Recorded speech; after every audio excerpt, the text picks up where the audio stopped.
Bom dia, irmãos. Graça e paz do nosso Senhor Jesus. Ninguém quis sentar aqui do lado esquerdo, irmãos, hoje? Todo mundo fugindo do sol, né? Queridos, nós daremos continuidade à aula que nós começamos semana passada. Ainda não terminamos seitas e heresias, né? Estamos aí sempre relembrando isso aos irmãos. Ainda não concluímos este assunto. Eu creio aí que domingo que vem, o reverendo Lucas dará continuidade. Estamos aí em vias de, né? Não falaremos de todas as seitas, porque é simplesmente impossível, né? Ainda mais em nosso país, que toda semana surge uma nova, então é simplesmente impossível nós tratarmos de todas, mas procuramos tratar aí nesse trimestre aproximadamente, as mais comuns, né? Aquelas que estão mais aí no radar da nossa convivência, no radar dos nossos familiares, dos nossos amigos. Temos mais algumas aí ainda para concluir. E domingo passado eu iniciei falando aos irmãos sobre a questão da membresia, sobre o tema da membresia, e havia dito que nós não concluiríamos no domingo passado. Nós lançamos base em pensar o que significa ser membro de uma igreja, quais são os fundamentos da membresia de uma igreja, e hoje nós queremos ver isso de um modo um pouco mais prático, como que a membresia de fato funciona na vida da igreja, o que a membresia representa, quais são os seus deveres e direitos quando você se torna membro. E nós queremos olhar para isso hoje, tendo já em mente que nós falamos domingo passado, né? Lançamos os fundamentos, a gente quer hoje então erguer as paredes e colocar o telhado dessa casa aí chamada membresia, um dos fundamentos da Igreja de Cristo, tá bom? Vamos orar mais uma vez, irmãos, para iniciarmos. Feche seus olhos, curva sua cabeça, vamos orar. Senhor, nós queremos te louvar, Deus, te agradecer por tua graça, por tua misericórdia, por mais um domingo, Cristo, dia do Senhor, dia que nós podemos nos reunir como igreja, o dia que nós podemos ser edificados e santificados pela tua palavra, o dia que nós podemos desfrutar, Cristo, da boa comunhão com os nossos irmãos. Nós te louvamos, Senhor Jesus, porque tudo isso é fruto da tua graça sobre a nossa vida, Deus, é fruto da tua misericórdia. Nós não merecemos absolutamente nada, mas o Senhor, por graça e por misericórdia, nos dá o privilégio, Cristo, de nesta manhã estarmos aqui reunidos. Ajuda-nos nessa manhã a entender tua palavra, Deus, que ela não volte vazia, Senhor, que ela caia como semente em nossos corações. Assim nós pedimos para honra e glória do teu santo nome. Amém. Irmãos, quero relembrar algumas coisas da aula passada para que então a gente dê sequência no assunto de hoje. Nós iniciamos falando sobre membresia, sobre padrões de submissões no domingo passado, e nós vimos o que a igreja representa, o que a igreja é. Quando nós olhamos lá para o livro de Atos, quando nós temos a instituição da igreja, agora de maneira formal, nós vimos algumas coisas que a igreja é. Primeiro, nós vimos que a igreja foi dado por Cristo o poder das chaves. É a igreja que recebe do Senhor Jesus o poder das chaves de abrir ou de fechar as portas do reino dos céus. E aí nós vimos que a ideia de fechar as portas ou abrir as portas do reino dos céus não é a ideia católica romana, não é? Mas é que a igreja está simplesmente confirmando aqueles que pertencem à igreja, aqueles que de fato são salvos, aqueles que fazem parte da igreja invisível e agora se tornam membros de uma igreja visível. Nós vimos que a ideia é que nós nos submetemos à igreja do mesmo modo como nós nos submetemos ao Estado, por exemplo. Nós não temos uma opção ou não. Se nós somos cristãos, nós nos submetemos à igreja, nós fazemos parte de uma igreja. Vimos como a igreja é representada por Cristo como uma embaixada. A igreja é a embaixada de Cristo nessa terra. Nós vimos que a embaixada é como se fosse um pedaço de um país dentro do nosso país. Então, quando nós falamos de igreja, é como se a igreja fosse de fato um pedaço do céu na terra, meu irmão. Cristo está instituindo a igreja como uma embaixada que carimba lá o seu passaporte e diz: você é cristão, você pertence ao reino de Deus. E nós vimos que a ideia de embaixada não é simplesmente que a igreja confere a você o título de cristão ou não, mas que você agora se torna membro dessa embaixada. Você assume a responsabilidade de identificar outros cristãos que também fazem parte desse reino, que também foram salvos pelo Senhor Jesus Cristo. Nós vimos que então, dentro da ideia de embaixada, nós nos submetemos à igreja e não que nós nos afiliamos, associamos à igreja. Começamos falando domingo passado, irmãos, que é muito comum a ideia de associação quando nós pensamos no clube, quando nós pensamos no sindicato, quando nós pensamos em alguma organização não governamental. E as pessoas geralmente têm essa visão quando pensam na igreja, que nós estamos nos associando à igreja do mesmo modo que a gente se associa lá no clube, que você vai brincar de bola com seu filho e jogar beach tênis lá com seu amigo.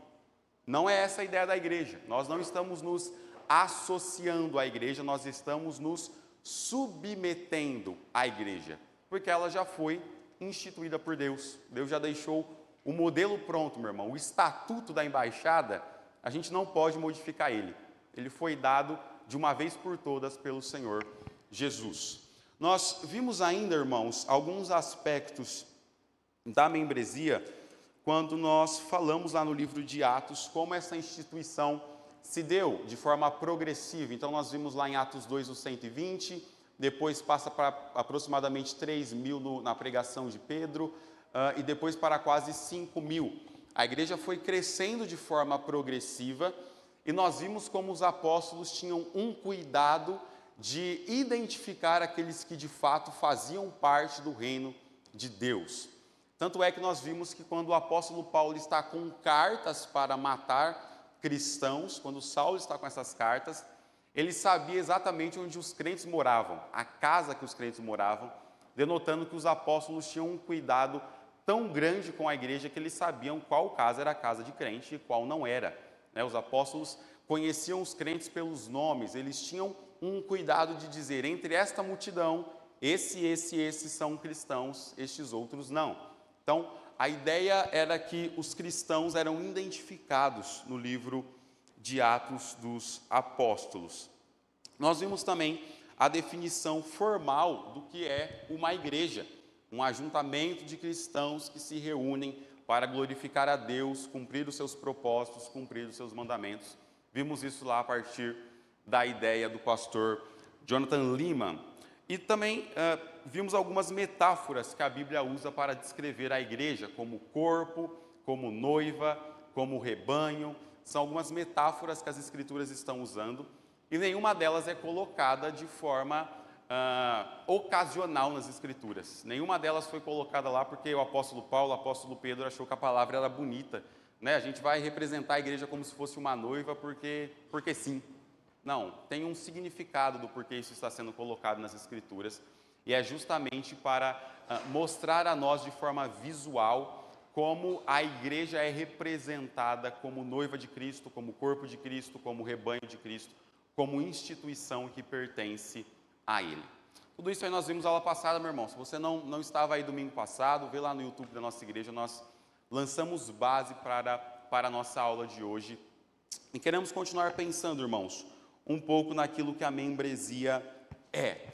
Falamos que a membresia é uma submissão à igreja. Quando você se torna membro, você está se submetendo à igreja do Senhor Jesus.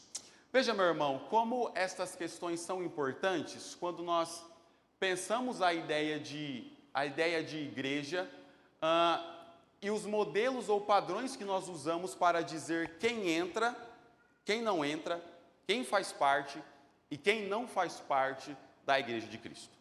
Se há um rigoroso processo para alguém se tornar membro de uma igreja, como é que nós definimos esse processo? Como é que nós definimos os padrões para alguém poder se tornar membro de uma igreja? É isso que a gente quer começar trabalhando nesse domingo. Como que nós definimos os padrões visíveis daqueles que podem e daqueles que não podem ser membros da igreja do Senhor Jesus? Veja, irmãos, quando nós falamos de definir padrões, de definir filtros para dizer aqueles que entram ou não na igreja do Senhor Jesus, geralmente o que as pessoas têm em mente são padrões humanos. Padrões humanos. Então a pessoa acha que é assim, ó, se você é rico, você faz parte da igreja, se você não é, você não faz parte da igreja. Se você é bem estudado, você faz parte da igreja, se você é semi-analfabeto, você não faz parte da igreja. Se você mora num bairro nobre, você pode se tornar membro, se você não mora, você não pode. E há, por vezes, algumas denominações que usam desses tipos de padrões para dizer aqueles que podem se tornar membros e aqueles que não podem se tornar membros. Meu irmão, a gente não está definindo padrões moralistas daqueles que entram pelas portas do reino de Deus. Nós não estamos exigindo perfeição moral, nós não estamos exigindo perfeição financeira, nós não estamos exigindo que você seja a pessoa que tem pós-doc lá nos Estados Unidos para você se tornar membro da igreja.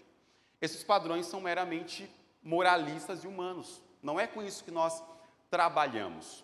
E a ideia, irmãos, é de que também nós vivemos em um período de desconstrução de padrões. E quando nós falamos por vezes que você precisa de um padrão para fazer parte da igreja de Cristo, as pessoas geralmente ficam com o pé atrás. Né? Não, como assim? Eu preciso ter alguns requisitos básicos para ser chamado de cristão. Né? Geralmente as pessoas têm essa visão. Veja, irmãos, que quando nós definimos esses padrões de quem entra ou não, é que o padrão para ser membro de uma igreja não é mais alto nem mais baixo que o padrão para ser cristão. Quem é que pode ser membro de uma igreja? Crentes. Esse é o padrão. Quem é que pode fazer parte do reino visível do Senhor Jesus? Cristãos. Estes fazem parte do reino de Deus. Nós não estamos preocupados com a sua conta bancária, nós não estamos preocupados com o seu nível de escolaridade, nós não estamos preocupados, inclusive, meu irmão, aproveitando que é 2026, nós não estamos preocupados em quem você vota. Meu Deus, Samuel. Esses não são padrões bíblicos para nós definirmos quem faz parte ou não do reino de Deus. Quem são aqueles, meu irmão, que podem se tornar membros da igreja visível? Cristãos. Ponto final. Esse é o requisito bíblico para você ser um cristão. E a igreja do Senhor Jesus tem a missão de identificar as marcas que te definem como cristão, que te definem como servo do Senhor Jesus, que te definem como alguém que foi resgatado por Cristo. Veja, meu irmão, que a função da liderança na porta do estábulo, lembra lá que nós falamos que a igreja é como um grupo de ovelhas reunidas, da liderança na porta do estábulo é simples, confirmar as ovelhas e evitar os lobos. O trabalho da igreja é legitimar os verdadeiros representantes do Senhor Jesus. Existe lobo, meu irmão, que quer se tornar membro da igreja.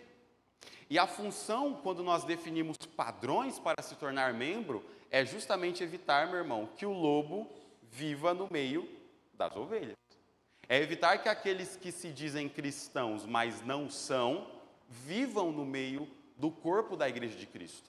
Vivam entre aqueles que de fato são cristãos. Aqueles que de fato foram resgatados pelo Senhor Jesus. Então deixa eu começar, meu irmão, já lhe dizendo, nós não estamos exigindo padrões moralistas para se tornar membro, mas nós também não estamos dizendo, a porta é aberta, venha quem quer, entre, sente-se aí, torne-se membro. Não é assim que a igreja de Cristo trabalha, não é assim que os apóstolos fizeram lá no livro de Atos com a instituição da igreja. Nós não temos padrões moralistas, mas nós temos um padrão, o padrão bíblico. Você precisa ser cristão. E é o mínimo que nós queremos identificar em você para se tornar membro de uma igreja, é se você de fato é cristão. Se a sua vida dá provas de que você foi resgatado pelo Senhor Jesus. Lembra lá da ideia de embaixada, que nós falamos domingo passado? Que se você estiver em um outro país e você perder seu passaporte, você tem que ir lá na embaixada do Brasil. E o mínimo que o oficial da embaixada do Brasil vai querer saber é se você é brasileiro. Se você de fato é brasileiro. Pede lá seu RG, seu CPF, algum documento que confirme que você nasceu nessa pátria.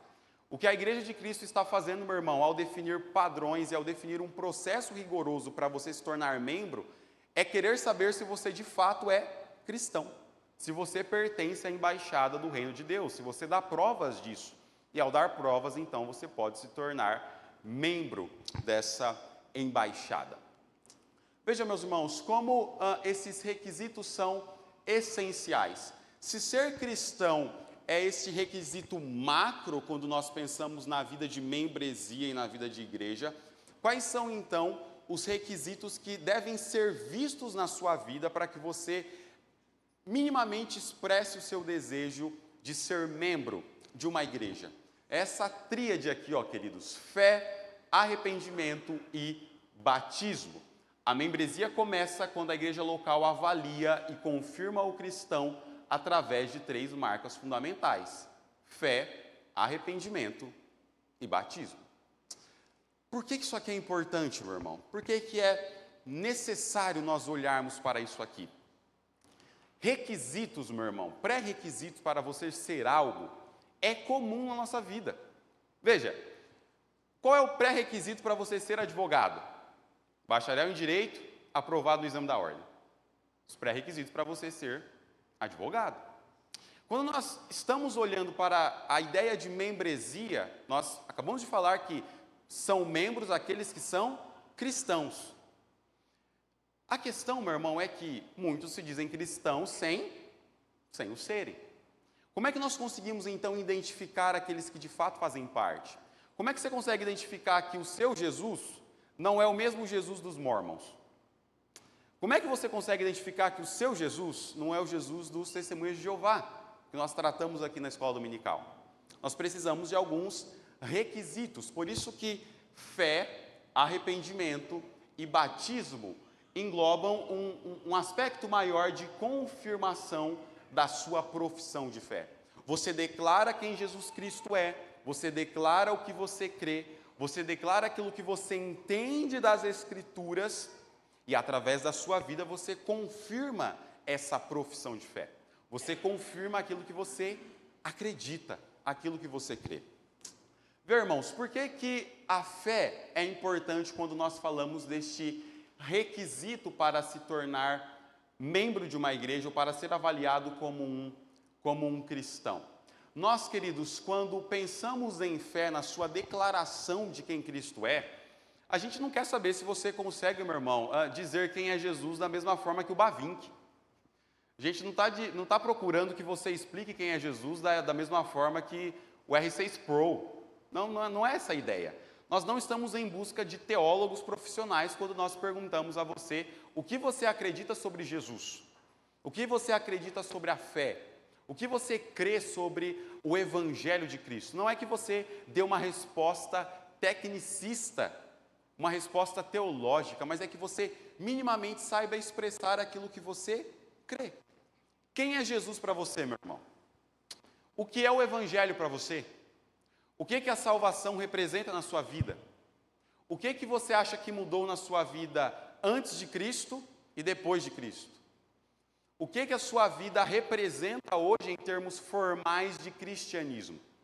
São perguntas importantes, irmãos, para nós sabermos se uma pessoa pode ou não se dizer membro dessa embaixada representante do reino de Deus. Por que nós temos classe de catecúmenos, irmãos, na igreja?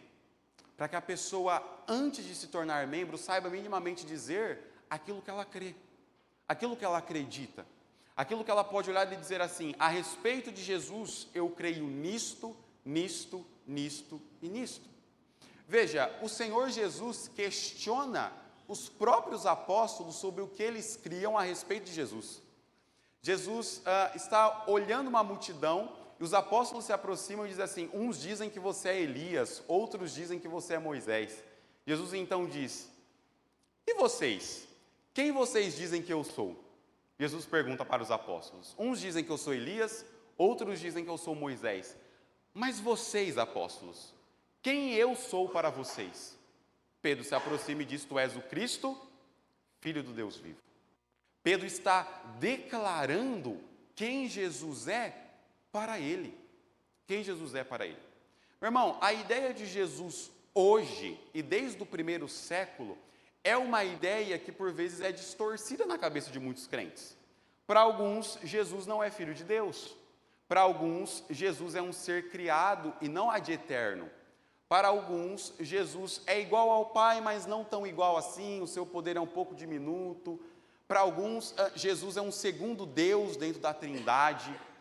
E desde o primeiro século, e aí as epístolas de João, as cartas de João vão trabalhar isso, os crentes, por vezes, aqueles que se dizem crentes, muitos que se dizem cristãos, têm uma ideia errônea sobre quem Jesus é, sobre o que a Trindade é, sobre o que o Espírito Santo é. Nós precisamos minimamente de uma declaração daquilo que você crê a respeito de Cristo para que você possa se tornar membro. Para que você possa se tornar membro. Quem Cristo é para você? O que Cristo fez? Há algumas igrejas, irmãos, que por vezes exigem até que os crentes individualmente diante da igreja declarem aquilo que eles creem a respeito do Senhor Jesus. A respeito do Senhor Jesus. Veja, este é um passo, um requisito importante nós declararmos a nossa fé. Judas vai dizer, inclusive, que nós temos que batalhar pela fé que foi entregue aos santos, e fé ali não é a fé salvífica, é o conjunto de crenças que nós temos sobre o Senhor Jesus. Desde o começo, irmãos, lá de Atos, os crentes estão declarando quem Cristo é, aquilo que eles acreditam sobre o Senhor Jesus. Esse é um requisito porque nós procuramos uma boa doutrina nascida do quebrantamento. É necessário saber quem é Jesus. A igreja foi orientada a testar se os espíritos confessavam que Jesus veio em carne, conforme lá na primeira carta de João. Este é um requisito, irmãos, necessário e essencial desse nosso padrão de membresia que nós procuramos definir. O segundo, meu irmão, é arrependimento. Arrependimento. Nós não procuramos perfeição moral naqueles que querem se tornar membros da Igreja de Cristo, mas ao mesmo tempo, meu irmão, a gente não está deixando que entre na igreja quem vive de qualquer jeito, né? A gente está deixando que o camarada tenha uma esposa hoje, semana que vem ele apareça com outra e na outra semana com outra. A Igreja de Cristo não funciona assim, meu irmão. Não estamos procurando pessoas perfeitas, mas ao mesmo tempo nós procuramos pessoas que estão se arrependendo dos seus pecados. O filtro, meu irmão, de membresia instituído pelo Senhor Jesus e confirmado pelo ensino dos apóstolos, é que nós estamos nos arrependendo dos nossos pecados. É que nós estamos dia após dia sendo santificados pela igreja do Senhor Jesus. A ideia de quando nós pensamos em arrependimento é a identificação da própria falha. A igreja aceita, meu irmão, o injusto que é sedento por justiça. A igreja não está buscando pessoas que nunca pecam, mas pessoas que lutam contra o pecado. Como é que nós identificamos um crente, meu irmão? Como é que nós identificamos que alguém de fato pertence ao reino de Deus? Essa pessoa nunca peca? Essa pessoa nunca falha? Essa pessoa nunca erra? Não, mas essa pessoa está em um processo de santificação. Essa pessoa se arrepende dos seus pecados. Essa pessoa vive agora uma vida a querer agradar o Deus que a salvou, a querer agradar a obra redentora de Jesus Cristo. Veja, se alguém, meu irmão, se diz cristão, mas vive uma vida de pecaminosidade sem arrependimento, uma vida de se entregar às próprias paixões do coração rotineiramente, cotidianamente, sem que isso lhe cause temor no coração, nós temos uma bandeira vermelha para dizer se essa pessoa de fato pertence ao reino de Deus ou não. E aí a devocional do diácono Cleógenes hoje é perfeita nisso, quando nós pensamos na ideia de exclusão, e nós veremos isso um pouco mais à frente na nossa aula. Nós não estamos procurando perfeição moral, meu irmão, mas nós também não estamos ignorando os padrões de santidade que a própria Bíblia estabelece para você ser membro de uma igreja. Esses requisitos, queridos, são para que a igreja do Senhor Jesus se mantenha pura. São para que a igreja do Senhor Jesus se mantenha no caminho que ele estabelece para a membresia. Veja, se fé, meu irmão, em declarar aquilo que você crê sobre Deus é necessário, se um arrependimento é necessário em sua vida, essas coisas precisam agora ser confirmadas por um sinal visível. E é quando nós pensamos então na ideia do batismo, a marca externa de uma obra interna que é feita na vida dos crentes.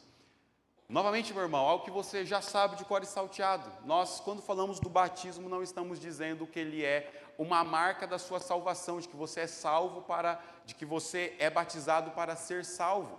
Não é essa a ideia.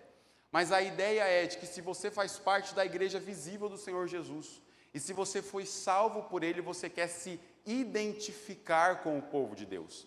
E qual é a marca estabelecida no Novo Testamento para identificar os cristãos, para identificar aqueles que fazem parte da igreja visível? O batismo. Da mesma forma que a circuncisão no Antigo Testamento marcava na carne, meu irmão, aqueles que pertenciam ao povo de Deus, o batismo agora é esta marca visível para aqueles que se dizem cristãos. É como se você, meu irmão, levantasse a bandeira assim, ó, chacoalhando diante do público, dizendo: eu sou cristão, eu de fato sou cristão, eu me batizei, eu declarei publicamente a minha fé. Declarei publicamente a minha fé. E veja, irmãos, quando nós temos batismo em nossa igreja, que a profissão de fé é feita por aqueles que irão se tornar membros, e logo após o batismo é realizado, o que as pessoas que estão sendo batizadas estão fazendo é declarando publicamente a fé delas em Deus.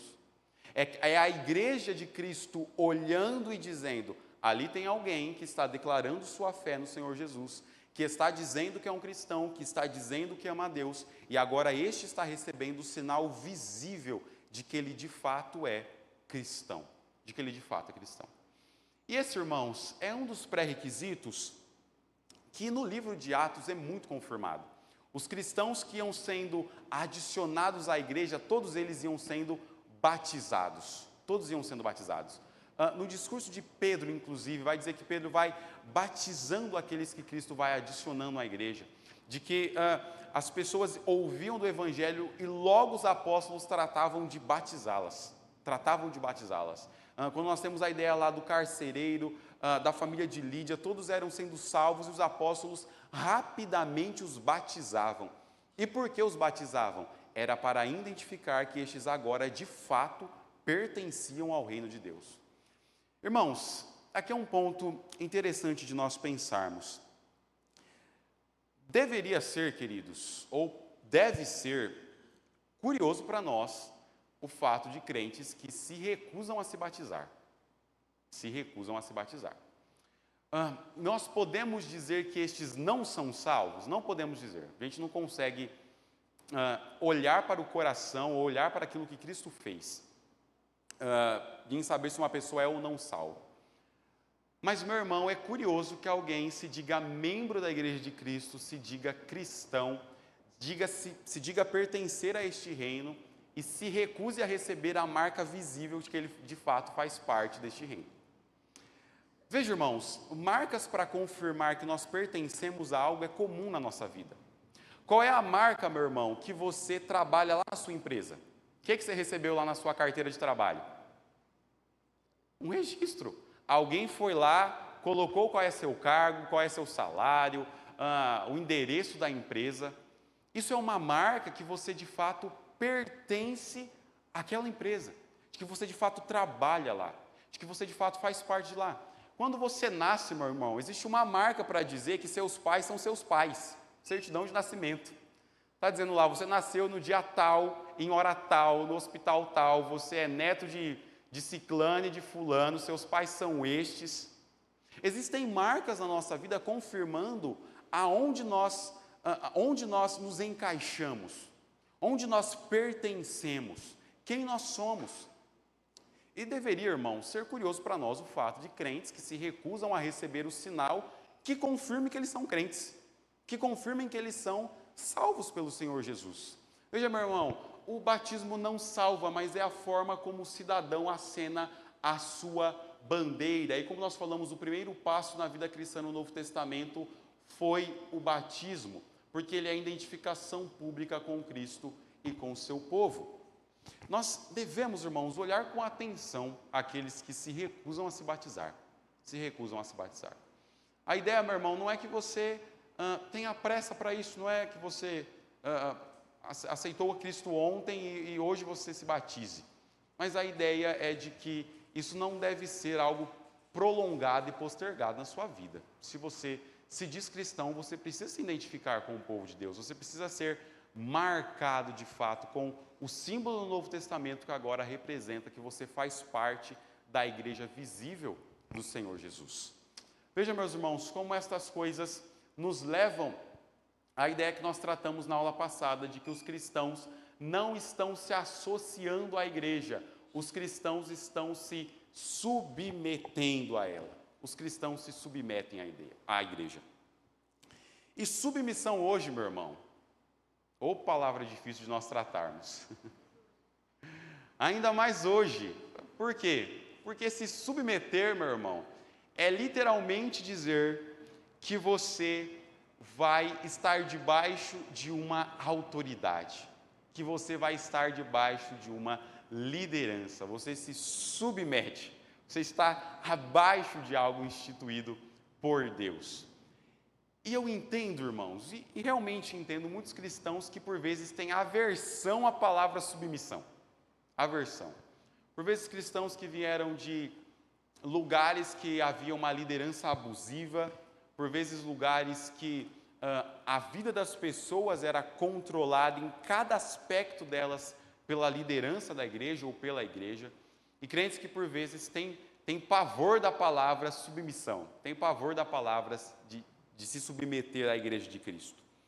Mas lembre-se, irmãos, que nós falamos na aula passada que quando nós falamos de submissão, nós estamos falando literalmente da autoridade de Deus para a vida da igreja. A autoridade de Deus para a vida da igreja. O Senhor Jesus se submeteu ao escárnio público.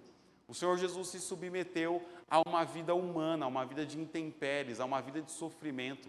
Filipenses vai falar muito disso, de que o sentimento que deve haver em nós é o mesmo sentimento que houve em Cristo Jesus, que sendo em forma de Deus, não teve por usurpação ser igual a Deus. O que o Senhor Jesus está se fazendo? Submetendo. Ele está se submetendo à autoridade do Pai, ele está se submetendo ao sofrimento, ao escárnio público. E a igreja de Cristo, meu irmão, é este aglomerado, este ajuntamento de cristãos que se submetem às normas, às leis, às instruções, aos mandamentos do Senhor Jesus. Nós não nos associamos, meu irmão. Se você não estava aqui domingo passado, deixa eu lhe relembrar. Tire da sua cabeça a ideia de que você se associa à igreja, de que você se filia à igreja, meu irmão. A gente não é um partido político, você não se filia aqui não. A gente não tem um número não, meu irmão. Você se submete à igreja. Você se submete à autoridade das Escrituras. Você se submete à autoridade da liderança. A ideia da igreja de Cristo é que nós não nos associamos à igreja. E veja, irmãos, de que forma nós estamos fazendo isso? Se nós nos submetemos à igreja, como que nós estamos fazendo isso de forma prática? De forma prática, como os cristãos se submetem à igreja de forma literal, Quero pensar com os irmãos 8 aspectos da submissão da igreja. Submissão da igreja. Como nós estamos nos submetendo à igreja de Cristo? Primeiro, meu irmão, publicamente, um vínculo oficial com a igreja. Você se submete publicamente com a igreja. Se você é cristão, meu irmão, você precisa de uma igreja. Ponto final. Você precisa de um lugar público para se reunir com outros cristãos. Você precisa publicamente declarar que você é crente, que você faz parte do reino de Deus. Meu irmão, aquilo que nós já comentamos, não existe cristão sozinho. Não existe igreja sozinho. Você precisa publicamente declarar que você faz parte do reino de Deus. Veja que a participação regular, meu irmão, na ceia do Senhor no sacramento, é uma declaração pública de que você faz parte do reino de Deus. É uma declaração pública de que você faz parte do corpo de Cristo. Quando a gente recebe visitantes aqui na nossa igreja, todos os domingos, que nós perguntamos para eles se eles já fazem parte de alguma igreja, meu irmão, é porque eles realmente precisam fazer parte de alguma igreja. Já é cristão? Já sou cristão. Faz parte de alguma igreja? Ainda não? Você precisa fazer parte de alguma igreja. A gente quer trazer isso para a mente das pessoas, de que elas precisam de um corpo de Cristo. Seja nessa igreja ou em outra igreja bíblica, meu irmão, você precisa fazer parte da igreja visível. Você precisa estar em comunhão com outros crentes. Veja que a igreja se submete, meu irmão, publicamente e fisicamente, aí barra geograficamente. Nós nos reunimos na nossa localidade, na nossa denominação. E aí Hebreus 10 é um texto muito conhecido quando nós falamos de não deixar de congregar, de nós nos reunirmos geograficamente. E deixa eu lhe falar algo, meu irmão. Tem surgido agora um modelo de membresia online. Já ouviu falar na membresia online? Já ouviu, Denis, falar na membresia online? Oi?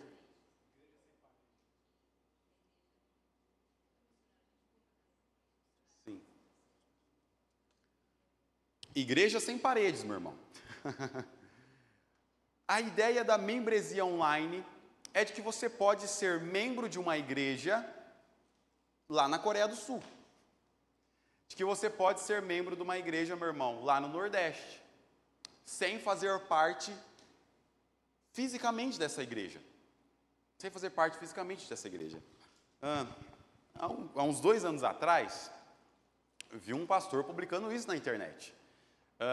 De uma outra pessoa em um outro estado, e esse pastor coloca lá, esse aqui é o prefeito da cidade tal, ele é membro online da nossa igreja. Meu irmão, deixa eu lhe dizer algo. Ser membro de igreja, meu irmão, pressupõe comunidade local. Pressupõe comunidade local. Você precisa estar fisicamente na igreja. Fisicamente na igreja. E se você está assistindo essa aula online aí, pelo YouTube, deixa eu lhe dizer algo, você não está aqui, meu irmão. Se você assiste os cultos online e acha que isso é congregar, acha que isso é ser membro, você não está cultuando, tá bom? E algo aqui para nós, irmãos, quando nós, por vezes, não conseguimos vir ao culto à noite, a gente assiste pelo YouTube, a gente não está cultuando, tá bom? A gente está assistindo o culto, a gente está assistindo aqueles que estão cultuando. Porque ser membro, meu irmão, pressupõe que você está presente na vida de igreja, que você está fisicamente, que as pessoas estão olhando para a sua cara, meu irmão, que as pessoas vão pegar na sua mão ao final da escola dominical, que as pessoas irão lhe cumprimentar depois que o culto acaba. Nós estamos geograficamente presentes, meu irmão. A ideia, queridos, de membresia online, assim, ela é tão errada em seus pressupostos, meu irmão. Lembra na pandemia, quantas invenções foram criadas, assim, ceia online. Os irmãos viram a ceia online? Eu não estava aqui na presbiteriana ainda. Teve ceia online aqui, Denis? Não teve, né? Graças a Deus não teve. Irmãos, a pandemia foi muito boa para a gente conseguir colocar algumas coisas e fazer os crentes relembrarem de algumas coisas práticas da vida cristã. Muitos cristãos usaram o seguinte argumento: não, mas nós estamos na pandemia, como que nós vamos ceiar? Adivinha, nós não iremos ceiar. Essa é a resposta óbvia, nós não iremos mudar a ceia do Senhor Jesus. Porque quando a ceia é instituída, pressupõe-se ajuntamento solene. Se ajuntamento solene não é possível, então a ceia do Senhor Jesus não é possível. E aí tantas outras coisas, meu irmão, na pandemia foram criadas assim, batismo online, entendeu? A pessoa liga lá o Zoom, o pastor joga água na televisão, a pessoa joga a água na cabeça dela. Entende, meu irmão, como essas coisas não fazem parte da vida da igreja. Não fazem parte da vida da igreja. E aí a pandemia, meu irmão, é difícil falar isso, né? A pandemia foi boa, né? Não foi.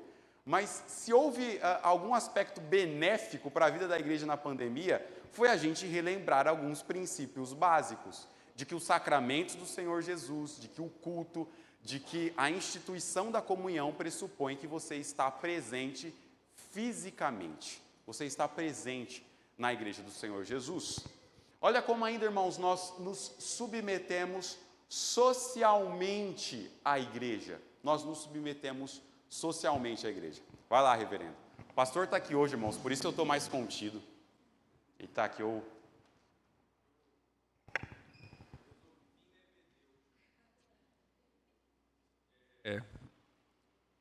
Só o detalhe, essa IPB do membro online que o irmão está falando é uma IPB muito admirada por muitos de nós, tá bom? O Samuel não está citando a igreja herética da esquina torta. O Samuel está falando de uma grande igreja presbiteriana na cidade de São Paulo. E onde um figurão está dizendo, o nosso membro online lá do estado de não sei de onde. Então, esses problemas estão mais perto de nós do que a gente imagina. E às vezes a gente vai conseguir ter uma teologia mais sólida numa comunidade local do que numa denominação toda. Ore pela sua denominação. A gente tem Supremo Concílio esse ano. Eis aí a eleição de um novo moderador de Supremo Concílio, né? Nós não somos episcopais, mas se assume a moderação do Supremo Concílio alguém com ideias de membresia online, qual vai ser a influência disso sobre as igrejas? Ainda que essa pessoa não tenha poder sobre as igrejas locais. Então a influência já é muito grande e pode ser pior. As pessoas estão em casa, né, e dizendo, Samuel, mas para vocês é fácil, a igreja é no bairro de vocês, eu moro longe. Ou, eu estou numa cidade onde não tem IPB. Glória a Deus, você está aí. Irmãos, nós não somos chamados para fazer uma grande mega igreja. Essa é a crise existencial que a igreja tem que repensar a sua razão de existir hoje. Eu estou me contendo na aula do Samuel aqui para falar. Porque nós não somos chamados para abrir um mega templo e ajuntar um máximo de número de pessoas dentro desse nosso mega templo. E oferecer o nosso almoce no restaurante da igreja, tire férias no sítio da igreja, vá com a sua família para a colônia de férias da igreja. É isso que o Senhor Jesus recomendou aos crentes na grande comissão? Se ajuntem e façam tudo juntos e tenham tudo em comum e vivam para vocês? Se a gente tem pessoas em lugares onde não há igrejas saudáveis perto delas, qual deveria ser o nosso ímpeto? Não é trazê-las até nós. Não é dizer se mude para uma cidade onde tem IPB. Compre um apartamento perto de uma igreja grande que tenha escola dominical para os seus filhos. O que o Senhor Jesus está dizendo é, vão e façam discípulos e alcancem os confins da terra. É vergonha nossa haver regiões em Guarulhos onde as pessoas não têm uma igreja saudável para frequentar. A nossa igreja é a primeira de Guarulhos. A gente tem 55 anos de organização, 65 anos de trabalho. A gente está há 65 anos em Guarulhos. A Avenida Timóteo Penteado era mato quando essa igreja começou. E ainda há regiões na cidade de Guarulhos onde não há pregação genuína do Evangelho. A pessoa só tem uma igreja infiel, uma pregação distorcida para ouvir perto de casa. Então, às vezes a gente está olhando o que o Samuel está falando e a gente está pensando assim, para mim está bom. Eu sou membro de uma igreja local, eu sou conhecido pelo meu pastor, eu frequento fisicamente, eu não estou nesse pecado. Mas você está trabalhando para que aqueles que não têm uma igreja física a tenham? É o trabalho da nossa igreja. É a razão de existir da igreja. Fazer discípulos aqui e até os confins da terra. Por isso, dia 21 a gente inaugura o Templo da Bereia. Por isso, a gente está enviando. Se você for lá no fundo da igreja, você vai encontrar quase 5.000 livros encaixotados lá, que estão sendo enviados paulatinamente para campos missionários. E a gente está fazendo um trabalho de formiguinha, de ajudar quem está no campo missionário. Então, olhe para essa aula hoje, pensando na tua responsabilidade.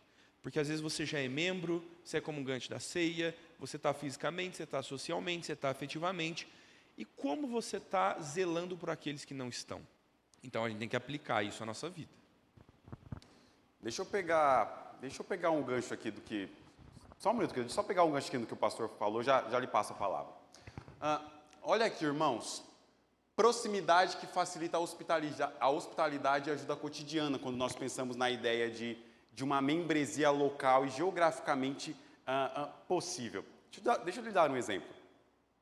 Tem um colega lá no seminário que ele veio de Santa Catarina para cá.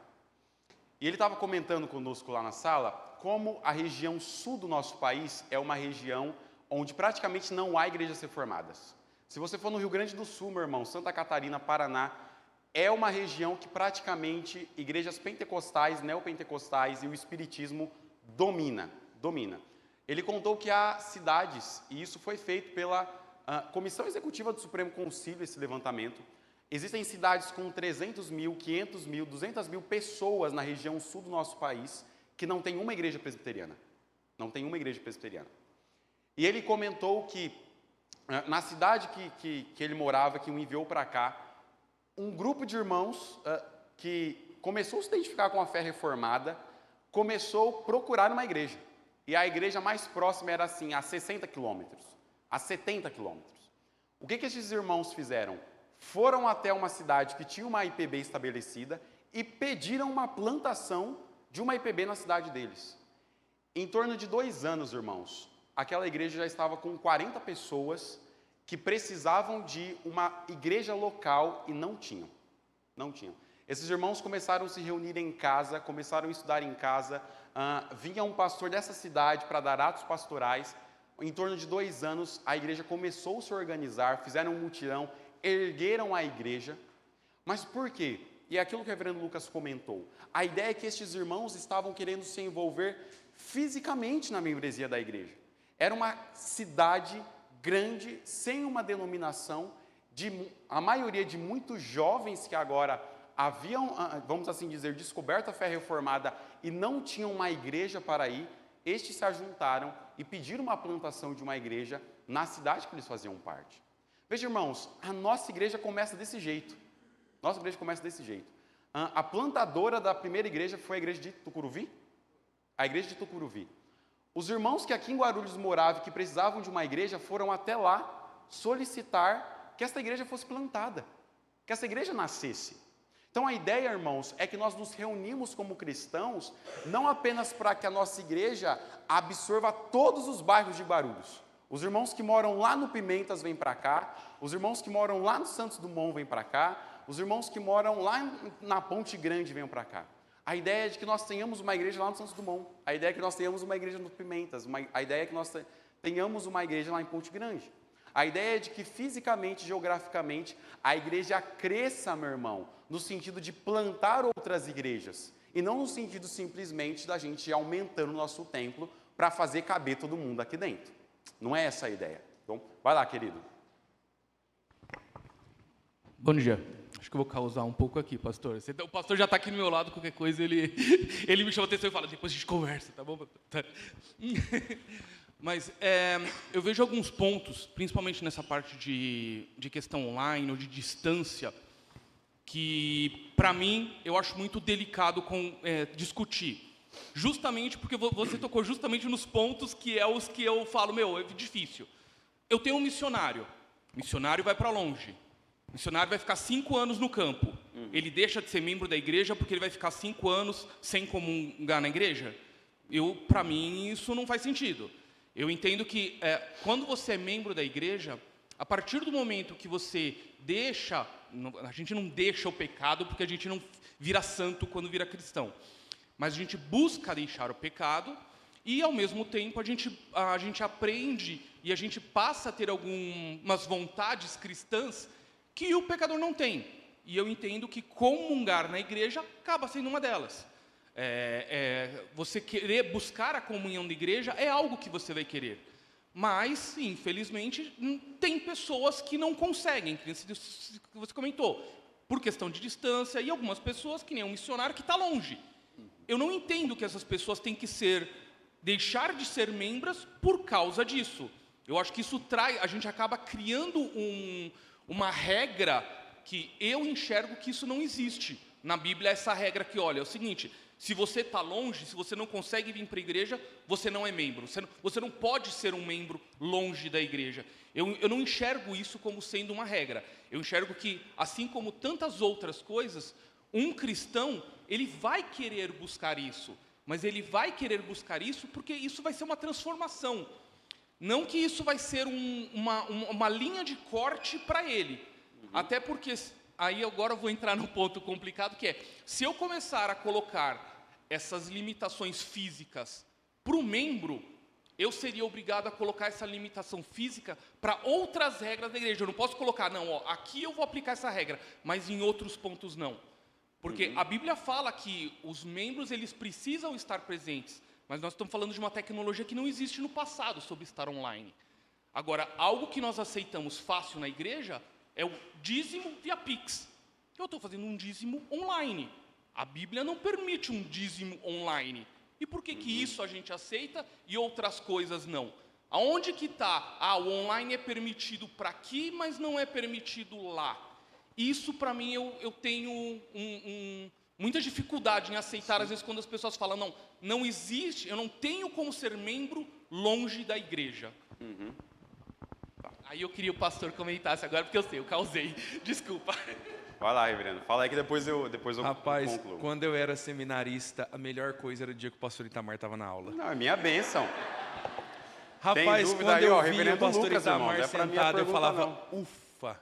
Se alguém perguntar um negócio que eu não sei responder, ele que se vire. Eu sinto o mesmo alívio, irmãos. Mas, de repente, você pisca o olho e agora é você que tem que responder. Então, amarre suas calças, Samuel, vai chegar a sua vez. Eu acho que a primeira mudança de perspectiva que a gente tem que ter, e eu estou falando de algo que eu estou vivendo, aí parece que agora eu estou falando porque o assunto entrou, né? Eu e a Sara, algumas semanas, ficamos até 1h sentados na mesa da casa dos meus pais, debatendo a nossa vida, pensando no nosso ministério, pensando como e quando a gente tem que fazer as coisas. Qual é a mudança de perspectiva que precisa acontecer? Que eu estou mudando a minha perspectiva de vida pessoal e que eu pretendo ensinar à igreja nos próximos meses, e a nossa igreja precisa ainda mudar mais essa perspectiva. Nós estamos em tudo isso falando sobre as pessoas virem à igreja, as pessoas virem à igreja, as pessoas virem à igreja. Não é isso que o Senhor Jesus falou. O Senhor Jesus diz, a igreja deve ir até as pessoas e fazer discípulos. A ovelha de número 100, a que é comemorada, não é comemorada porque o pastor do aprisco estava sentado cuidando das 99 e de repente ela voltou. Não é essa a razão da comemoração. A razão da comemoração do pastor na parábola do Senhor Jesus ele deixou as 99 e foi buscar aquela que estava perdida, e se achando ela, houve festa. Então, quando a gente está pensando sobre as dinâmicas da nossa igreja, sobre o que vai funcionar online, sobre como vai acontecer isso, a crítica é justa quando as pessoas rejeitam a comunhão da igreja. Isso é pecado. E aí o livro de Hebreus vai falar abertamente, não deixei de congregar como é costume de alguns. A Bíblia é clara em falar sobre a necessidade de comunhão presente. Então, é válido quando a gente fala, meu irmão, você precisa estar na igreja, você precisa de uma igreja local. A crítica se volta contra nós, quando a gente pensa, nós estamos dando condições para que você tenha uma igreja local. Então, vou dar exemplos que são mais simples. Irmãos acamados. Você tem um irmão doente, você tem um irmão já na velhice, não pode sair de casa. Nós tivemos uma irmã na nossa igreja, nossa irmã Ieda, foi a família fundadora da igreja. O presbítero Luiz, seu esposo, por 30 anos, se não me falha a memória, foi presbítero da igreja. E nós nem deu ainda metade do tempo da igreja. Mais da metade da vida da igreja, ele foi presbítero. A Ieda, nos últimos anos de vida, não tinha condições de vir à igreja. Como é que eu vou aplicar cegamente essa regra dizendo, Ieda, você está em pecado, porque você não vem na igreja? Então, eu não estou chamando as pessoas para vir. Como que a nossa igreja supriu a vida da irmã Ieda quando ela não podia? Como, irmãos, a gente fez isso? Como que a gente fez isso? Podem responder. Nós íamos lá. Nós estávamos lá. A Sara é a única testemunha que eu posso chamar aqui agora de vezes em que eu fui para a casa da Ieda às 3h e saí de lá às 10h. Eu saí de lá, Paulo e a Carla já estavam de pijama, a gente ia dormir. Porque a Ieda tinha demandas do coração para conversar. E vocês podem conversar entre vocês. Ela tinha aqueles que estavam na casa. Quantas vezes a SAF da igreja se reuniu na casa da Ieda? Quantas vezes a mocidade foi até a casa da Ieda, e a Ieda, inclusive, numa cena lá, falou, vocês que são um casalzinho que está se formando na igreja, né? Vivia a vida da igreja, mesmo impossibilitada de estar. Por quê? Porque a igreja se movia em direção a ela. Olha a vida dos missionários, como isso acontece. Os nossos missionários, Itamar, Tatiana, Guilherme, Davi e Manuela. Com exceção do reverendo Itamar, que é membro do presbitério, Tati, Davi, Manuela, Guilherme, são membros aqui da nossa igreja até hoje. E já estão indo para o 4º ano no campo missionário da Nova Zelândia. Enquanto a igreja lá não dá condições para que plenamente a membresia aconteça, eles estão amparados. E a gente tem que ter essa visão. Tá, mas por que a gente vai penalizar essa família, afastando eles dessa comunhão maravilhosa aqui? Porque lá na Nova Zelândia, em Upper Hutt, onde eles estão, não há nenhuma igreja. Isso é algo que a gente precisa pensar, irmãos. Às vezes eu entendo a dinâmica da igreja de pensar, por que a gente investe em missionários? Por que a gente não investe tanto aqui? Se cai uma bomba na primeira igreja hoje, e a nossa igreja deixa de existir, como que vai ser a sua vida cristã? Ela vai ser na Betel, ela vai ser na Esmirna, ela vai ser na Bereia. A gente está falando de contextos onde literalmente não existe igreja local. Então, qual é a mudança de dinâmica que precisa acontecer? O crente precisa se mover em direção à igreja. Então, o artifício do online, ele precisa servir ao propósito maior. A nossa igreja já recebeu inúmeros membros que nos conheceram porque deram uma fiscalizada no nosso YouTube primeiro. A turma foi lá no YouTube, assistiu a transmissão, conheceu a igreja, gostou. Inúmeros dos irmãos perderam uma escola dominical, foram lá, repuseram o conteúdo.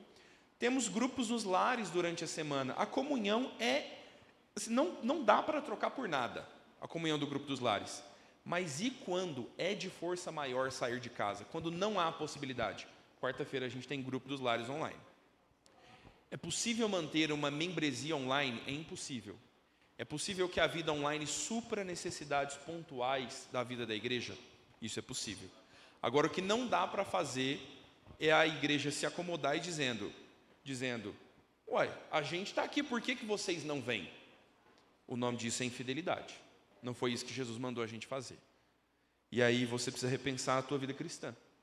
Você está na igreja para vir à igreja e ser servido, ou você está na igreja pela grande comissão? Você está aprendendo de Jesus para ir e ensinar a outros aquilo que você aprendeu sobre Jesus. Isso é a grande comissão. Então, está bem posto esse incêndio, irmãos. Que incêndio maravilhoso. Vai para casa com uma pulga atrás da orelha. Repensa sua vida cristã. Deixa eu falar um negócio para vocês. Domingo que vem a gente tem eleição de presbítero e diáconos para a congregação Bereia. Dos bancos dessa igreja, os nossos irmãos Cauê e Denise disseram assim: pastor, a gente quer servir 1 ano na congregação Bereia. A gente vai doar 1 ano da nossa vida para fortalecer os irmãos em Cristo de uma igreja que está sendo plantada. Lá na congregação Bereia, eles foram essenciais. Eles foram um baluarte na congregação ao longo desse ano. O Cauê dava uma boa aula de escola dominical, mas o menino agora virou sobrinho do Nicodemos. O menino está bom de pregação, prega demais, dá uma excelente aula, servindo a igreja. Cauê e Denise nos procuraram e disseram: pastor, quando a Bereia começar a ter os cultos à noite, a gente quer ficar lá. Semana que vem, o indicado do conselho para o cargo de presbítero da Bereia é o Cauê. É o nascimento de uma igreja em Guarulhos. Estou dizendo para você ir para a Bereia? Às vezes eu estou. Você entende o que eu estou dizendo? Não estou dizendo que você não é bem-vindo aqui. Eu estou dizendo que o reino de Deus é isso. A gente tem que olhar para fora da igreja. A gente tem que alcançar esses. Se eles estão longe da igreja, eles têm condições de ter uma igreja local. A gente não pode cobrar que as pessoas vão para a igreja local se eles não têm uma igreja a que frequentar. E essa responsabilidade é sua desde que você se tornou membro da igreja e se batizou como discípulo de Cristo. Se você se considerou discípulo e se submeteu ao batismo, você disse: a missão de Cristo é a minha. Eu vou, e enquanto eu viver nesse mundo, eu vou ensinar as pessoas a guardar tudo que Jesus ensinou. Então é essa a razão de existir, a gente tem que pensar nisso. Tá bom? Estraguei a aula do Samuel, desculpa, meu irmão. Irmãos, olha só como todas essas questões são importantes quando nós pensamos membresia. Desde os pontos que o nosso irmão levantou, aos pontos que o reverendo Lucas levantou, tudo isso gira em torno de nós pensarmos membresia. De nós pensarmos membresia. De nós olharmos o que a membresia está significando para nós. De nós olharmos, como o nosso irmão falou, de que às vezes pessoas não podem se deslocar. Como que a gente lida com isso? De pessoas que às vezes o que ela tem é o canal do YouTube para assistir. Como que a gente vai lidar com isso? Como que a gente vai pensar a ideia de igreja para pessoas que por vezes estão impossibilitadas, para pessoas que por vezes não podem estar aqui fisicamente? Como que nós vamos pensar isso a partir dos pontos que o reverendo Lucas levantou, de nós plantarmos outras igrejas, de nós darmos a oportunidade de membresia para aqueles que estão por vezes longes e distantes? Tudo isso gira em torno do assunto quando nós pensamos membresia na vida da igreja. Tudo isso gira em torno de nós olharmos como a membresia está se relacionando, não apenas localmente, mas também para fora, para nós olharmos para isso em um contexto amplo e em um contexto maior. Todas as questões, irmãos, são importantes para nós, para nós. Se a aula de domingo passado e hoje, meu irmão, não colocar uma pulga atrás da sua orelha aí sobre membresia, assiste a aula de novo. Assiste a aula de novo. A gente quer realmente pensar sobre isso. Pensar sobre isso. Não só ouvir sobre membresia, mas pensar sobre membresia. Raciocinar sobre isso. Tentar olhar para isso para fora de como é cômodo nós aqui na primeira sermos membros e de como a gente precisa olhar para outros lugares quando nós estamos pensando o aspecto de membresia na vida da nossa igreja. Deixa eu correr aqui, irmãos, algumas outras questões quando nós pensamos a vida de igreja, a ideia de nós nos relacionarmos socialmente e afetivamente. A igreja, meu irmão, não é mais que um clube, mas ela também não é menos. Nós não estamos pensando na ideia de você viver a sua vida cristã sozinho. Sua vida cristã sozinho. E aí, se você estava há 4 domingos atrás, eu acho, aqui na igreja, você me ouviu falando no sermão de que você não pode viver sua vida cristã sozinho. Viver a vida cristã pressupõe relacionamento. Pressupõe relacionamento. Pressupõe, meu irmão, que socialmente e afetivamente você está envolvido com a vida da igreja. Você está envolvido com a vida da igreja. De que a igreja, meu irmão, está se relacionando entre si. E deixa eu trazer um outro ponto aqui, irmãos, importante.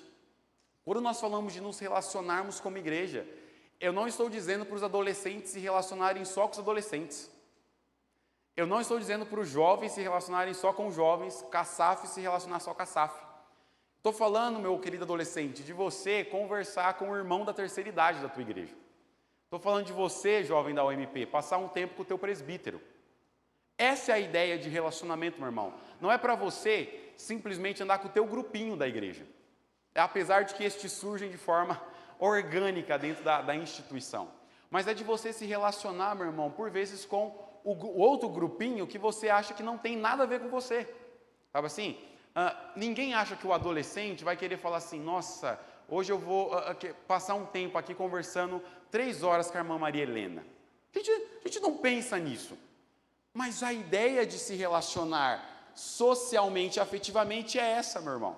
É de que você gaste tempo também com as pessoas que por vezes não tem muito a ver com o grupinho que você faz parte na igreja.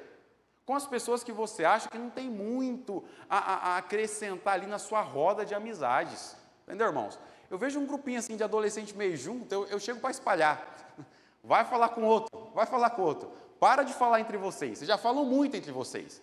Vai conversar com os irmãos da igreja.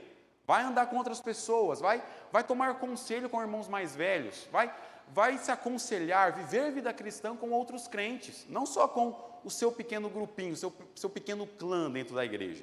A ideia é que nós estamos nos relacionando socialmente, afetivamente, irmãos, com aqueles que fazem parte da nossa comunidade. As dimensões da submissão, meu irmão, é ainda financeiramente e profissionalmente. Lá vai o Samuel falar de dinheiro.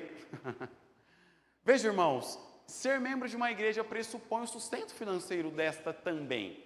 Pressupõe o sustento financeiro. Veja que nós sustentamos aqueles que pregam o evangelho, as contribuições consistentes ajudam a vida da igreja, irmãos, ajudam a vida da igreja. E aí nós logo teremos Assembleia Ordinária de Prestação de Contas. Logo teremos, meu irmão, para você ver que o dinheiro de dízimo e de oferta, meu irmão, não está sendo para o pastor trocar de carro, não.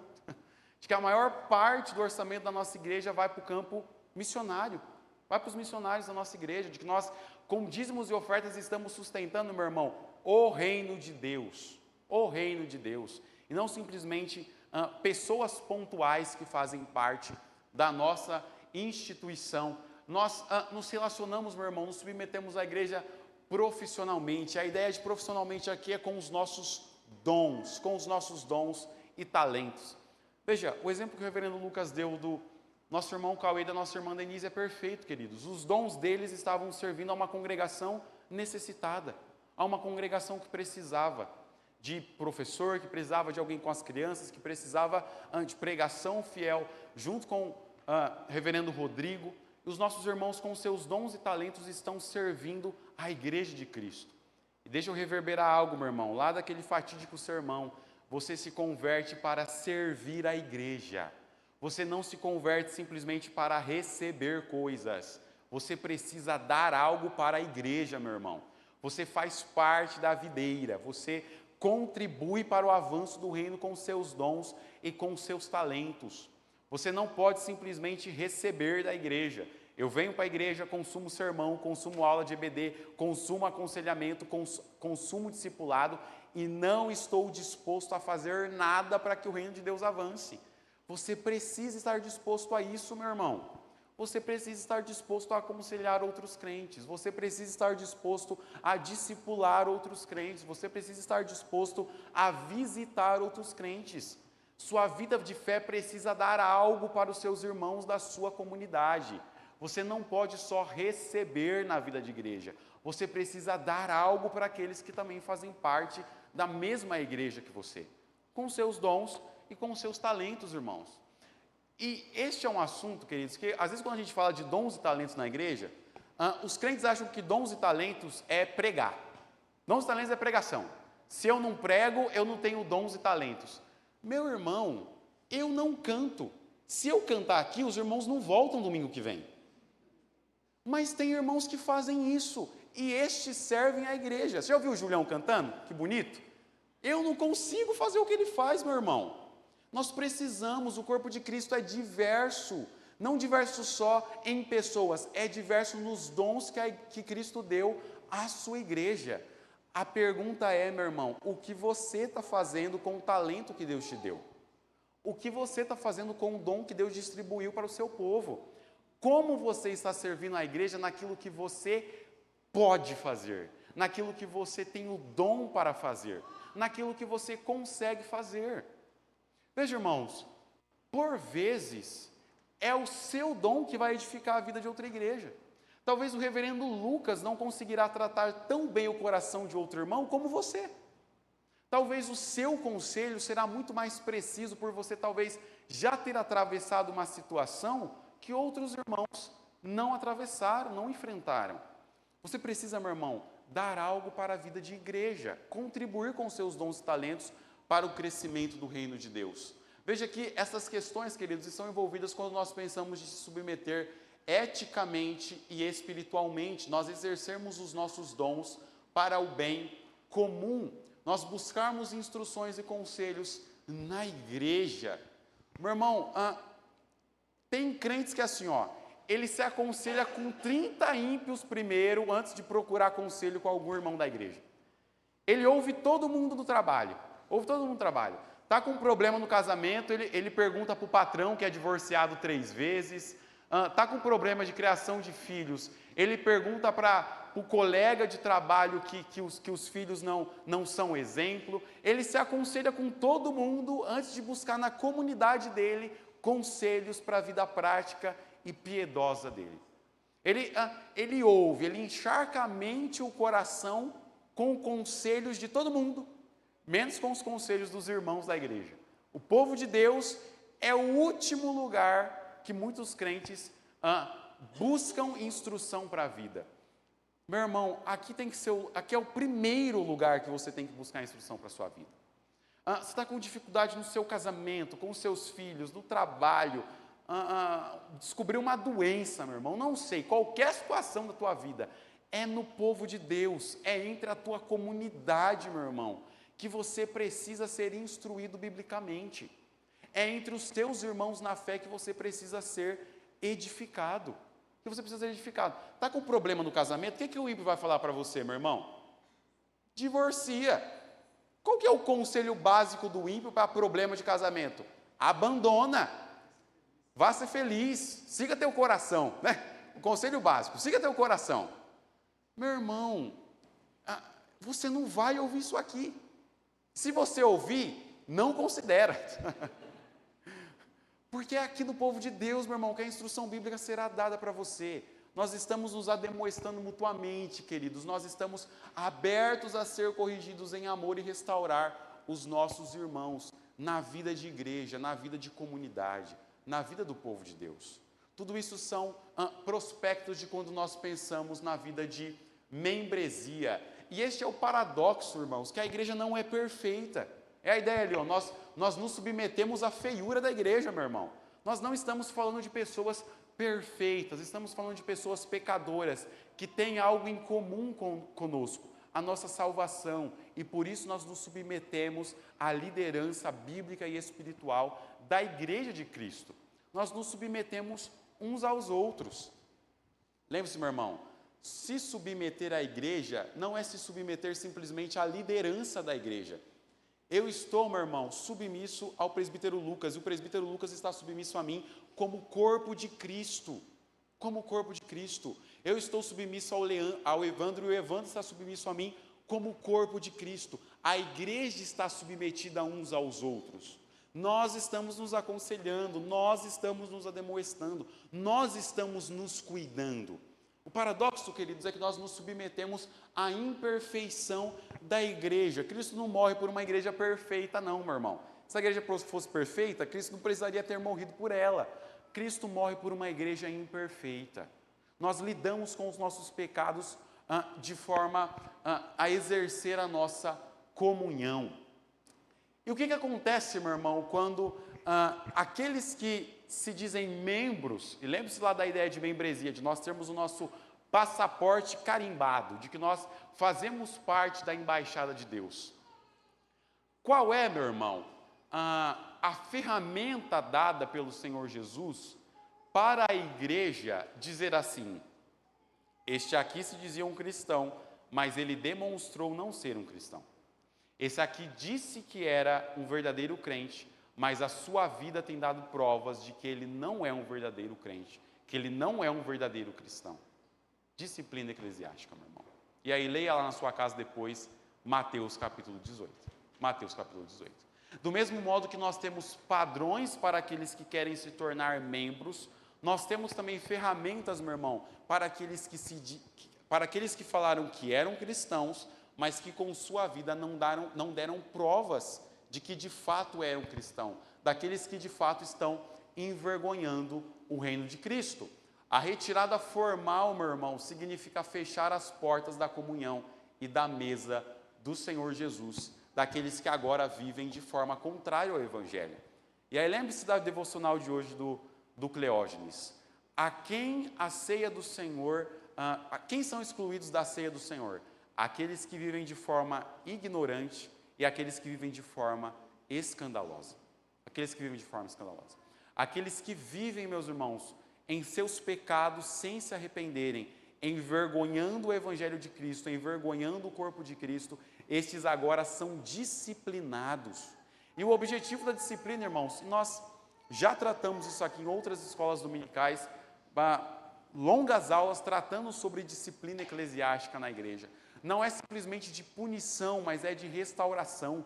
O objetivo da disciplina é restaurar o faltoso, é fazer com que este se arrependa do seu pecado e retorne à comunhão do corpo de Cristo, retorne à comunhão dos santos. E aí lembre-se, meu irmão, que a retirada formal da comunhão significa fechar as portas da comunhão para aqueles que agora vivem de forma contrária ao Evangelho. Foi o que nós comentamos, irmãos. Aqueles que são disciplinados, excomungados da igreja, eles não estão proibidos de assistir escola dominical, não. Eles não estão proibidos de ouvir sermão. Eles estão temporariamente sem o direito de ter comunhão com o corpo de Cristo, sem o direito de participar da mesa do Senhor Jesus. E aqueles irmãos que se entregam aos seus pecados a ponto de dizerem assim: eu não quero mais lutar contra o meu pecado, eu quero me entregar ao meu pecado e não quero mais viver uma vida de santidade. A ferramenta que a igreja tem, queridos, é a chamada excomunhão. Nós tiramos da comunhão aqueles que dão provas constantes de que não pertencem ao reino de Deus, de que não fazem parte do corpo de Cristo, de que professaram com suas bocas de que eram parte do reino de Deus, mas que com sua vida demonstram atitudes contrárias. Essa é a ideia quando nós pensamos na disciplina para o povo de Deus. Vejam, meus irmãos, algumas questões que nós temos para pensar quando nós olhamos a disciplina no Novo Testamento. Veja alguns textos, queridos, que os apóstolos do Senhor Jesus vão falar sobre disciplina na igreja. 1 Coríntios 5, 2 Tessalonicenses, 2 Timóteo, Tito, 2 Carta de João. Nós temos condutas dos crentes nessas situações que estavam envergonhando o nome de Cristo, estavam envergonhando a igreja, estavam envergonhando o reino de Deus.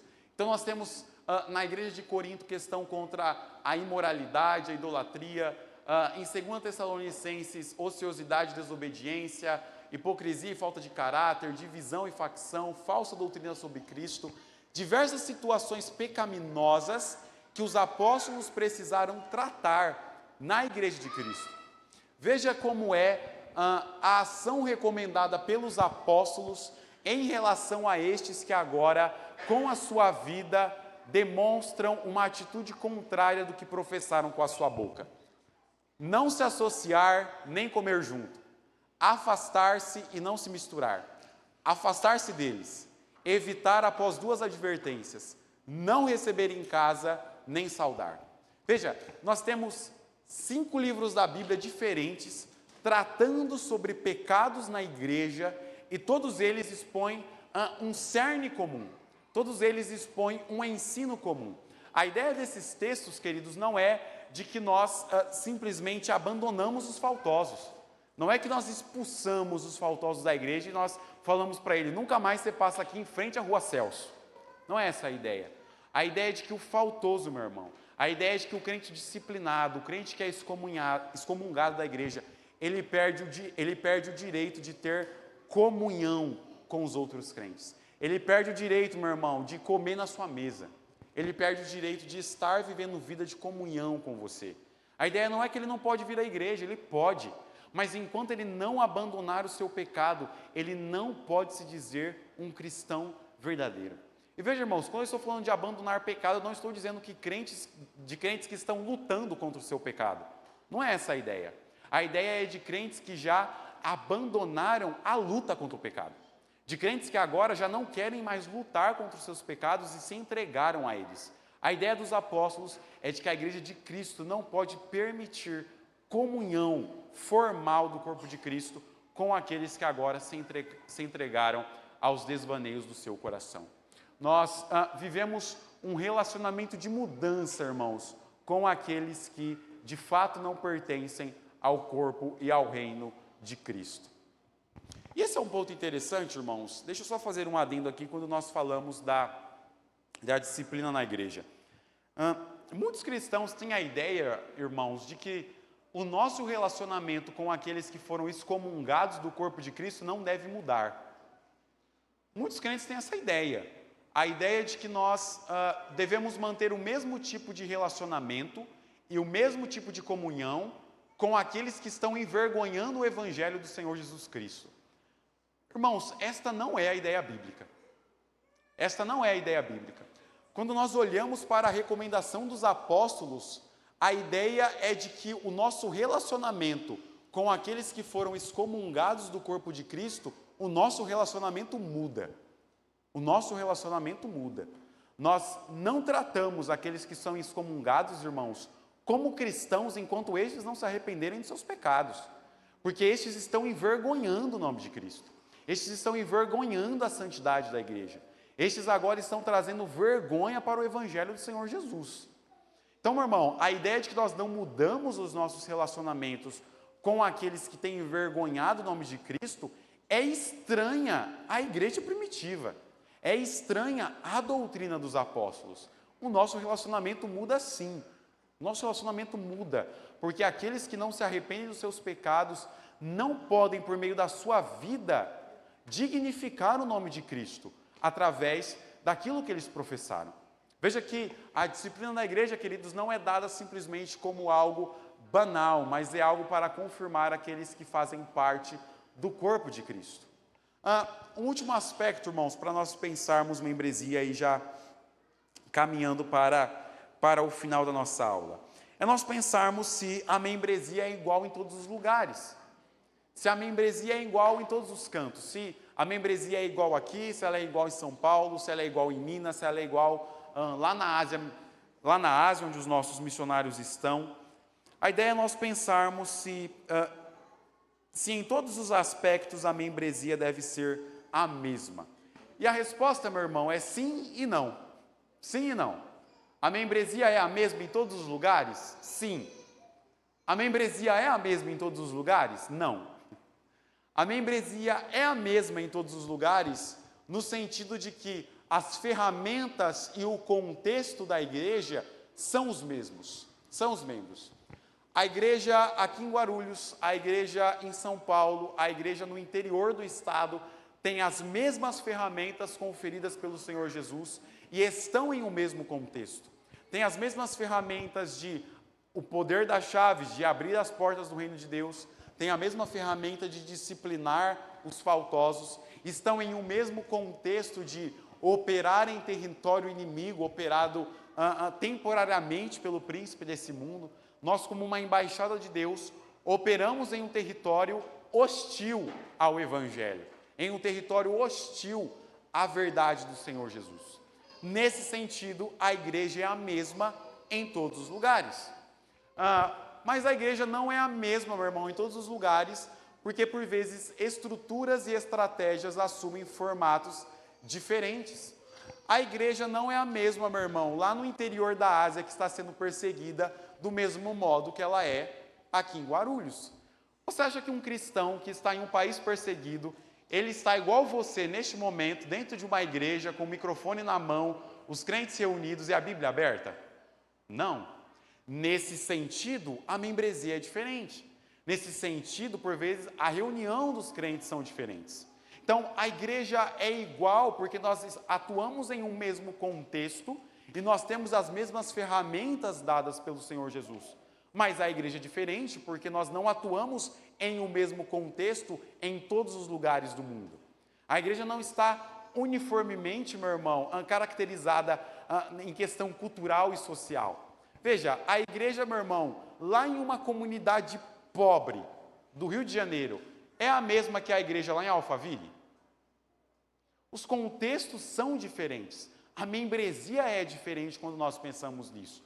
O que não muda, meu irmão, é que as ferramentas e o contexto de sermos representantes de Cristo nessa terra são os mesmos. Seja na comunidade do Rio de Janeiro, seja lá na IP Alpha, ouvindo o Projeto Sola todo domingo.